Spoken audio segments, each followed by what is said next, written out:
दोनों महाराज जी के चरणों में बारंबार नमोस्तु। और तीर्थ क्षेत्र में शमित शिखर का, आयतन में गुणायतन का और मुनिराजों में प्रमाण सागर महाराज जी का बहुत ही महत्व है, बड़ा ही महत्व है। नमोस्तु महाराज जी। और मेरा प्रश्न ये है महाराज जी कि जैन दर्शन में वास्तु और ज्योतिष का महत्व क्या है?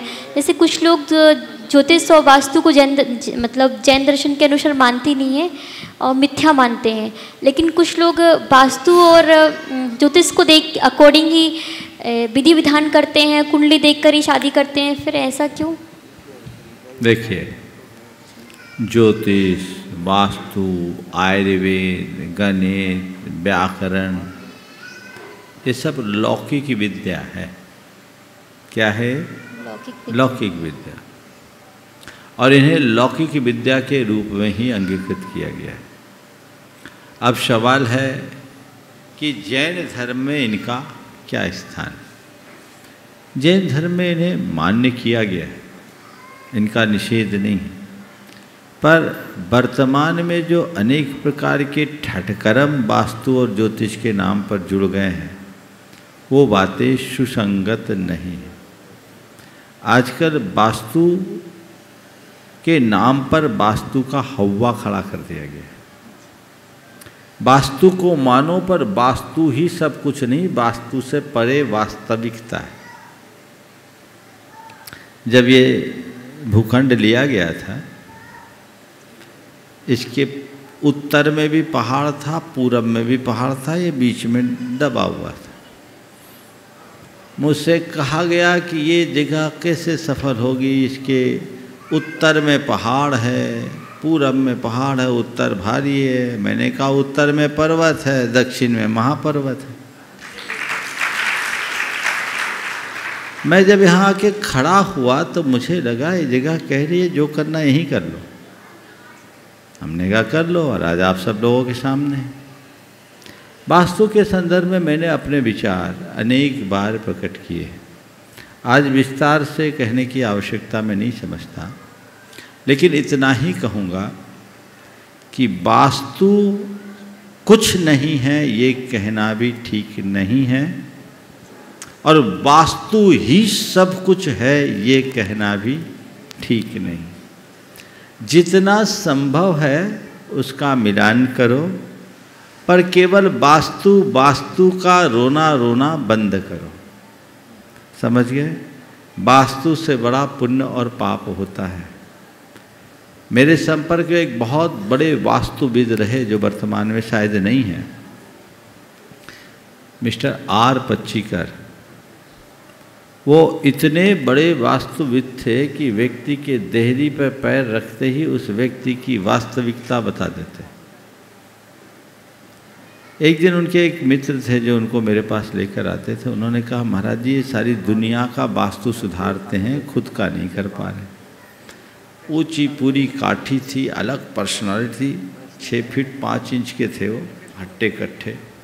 उनकी 2 बेटियां थी, दोनों 6 फीट 3 इंच 6 फीट 2 इंच। उनका विवाह नहीं हो पाया। बेटे भी उनके ऐसे ही थे। उन्होंने ऐसे इशारा किया, महाराज इसको मानते हो? मानता हूँ। बोले महाराज बस इसके आगे कोई वास्तु नहीं। मैं चाह करके भी अपना परिवर्तन नहीं कर पा रहा हूँ, सारी दुनिया का परिवर्तन कर दिया। मध्य प्रदेश के विधानसभा भवन को उनने परिवर्तित किया। तो कर्म जब प्रतिकूल होते हैं तो कोई भी निमित्त काम नहीं करता। समझ गए? कर्म के अनुकूलता में सारे निमित्त काम करते हैं। तो कर्म अपना फल द्रव्य क्षेत्र काल भाव के आश्रय से देता है। वास्तु की शुद्धि उसमें क्षेत्र शुद्धि है। समझ गए? तो द्रव्य क्षेत्र काल भाव चारों का अवलंबन लो, केवल एक को पकड़ करके बैठने से क्या होगा। अब दूसरा सवाल है ज्योतिष का। ज्योतिष को मानो, ज्योतिष अध्यात्म में सहायक है, लेकिन ज्योतिष के नाम पर जो भांति भांति के थोथे कर्म कांड चल पड़े हैं, उसने ज्योतिष विद्या को ही बदनाम कर दिया। मुझसे किसी ने एक बार पूछा, महाराज आपका ज्योतिष पर विश्वास है? मैंने कहा मेरा ज्योतिष पर विश्वास है, पर ज्योतिषियों पर नहीं। ज्योतिष पर विश्वास है पर ज्योतिषियों पर नहीं, क्योंकि आजकल की ज्योतिष विद्या कुछ ऐसी ही हो गई है ना। एक आदमी था जो एक तोते को पाल रखा था और तोता एक कार्ड निकालता था, उससे लोगों का ज्योतिष बताता था, भविष्य बताता था। एक दिन के 2 बज गए, एक भी ग्राहक नहीं आया। उसने सोचा चलो आज मैं अपना भविष्य जान लूँ। पिंजरे से तोते को निकाला, तोते ने एक कार्ड निकाला तो उस पर लिखा था बेईमानी का धंधा बंद करो। तो जो ज्योतिष के नाम पर आजकल अनेक प्रकार के ठट कर्म प्रारंभ हो गए हैं, उसने ज्योतिष के मौलिकता को खंडित कर दिया। ज्योतिष विद्या का विकास क्यों हुआ? अध्यात्म में आगे बढ़ने के लिए। ज्योतिष के माध्यम से अपने फलित को जानकर वर्तमान को सुधारे तो हम बहुत कुछ अंशों में अपने कर्म चक्र को परिवर्तित कर सकते हैं। उसका मूल लक्ष्य आध्यात्मिक दृष्टिकोण को उद्घाटित करने का। सुनो पूरी बात। लेकिन वो तो खत्म हो गया। मेरे भविष्य मुझे दिख रहा है कि मेरा आने वाला समय खराब है, तो ये कर दो, वहाँ इतना दान दे दो, वहाँ तेल चढ़ा दो, वहाँ ये कर दो, वहाँ वो कर दो। ये जो चीज़ें जुड़ गई उससे पंडों के घर भरने लगे, आदमी का कष्ट नहीं मिटा। यथार्थ में ज्योतिष कहता है कि तुम्हारे लिए दिख रहा है कि आने वाला समय गलत है, तो तुम अपने आप की विशुद्धि बढ़ाओ, धर्म ध्यान बढ़ाओ, अध्यात्म की साधना में डूबो, जिससे तुम्हारी कर्म की दशा में कुछ परिवर्तन आ सके। तो ज्योतिष का महत्व है। और आज के समय में तो मेरे विचार से ज्योतिष ही अप्रासंगिक हो गया। क्यों? क्योंकि अब व्यक्ति का जन्म समय और जन्म स्थान दोनों पहले से ही नियत हो गया। अब बच्चे के जन्म के पहले जन्म कुंडली बन जाती है, वो नैसर्गिक नहीं रहा। बच्चे को जन्म लेना था शिखरजी में, उसकी डिलीवरी हो रही रांची में, तब कुंडली तो रांची के अच्छांश देशांश से बनेगी। तो अब जन्म कुंडली ही सही नहीं तो ज्योतिष के गणित भी चूक रहे हैं लोग।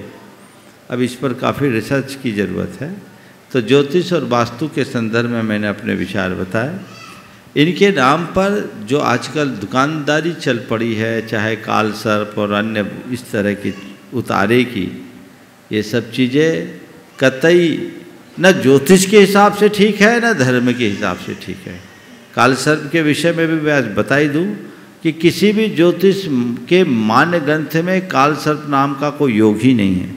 इस संदर्भ में मैंने अपने विचार अलग से भी प्रकट किए हैं, आप उनसे सुन सकते हैं। ऐसी कुरीतियों से बचें।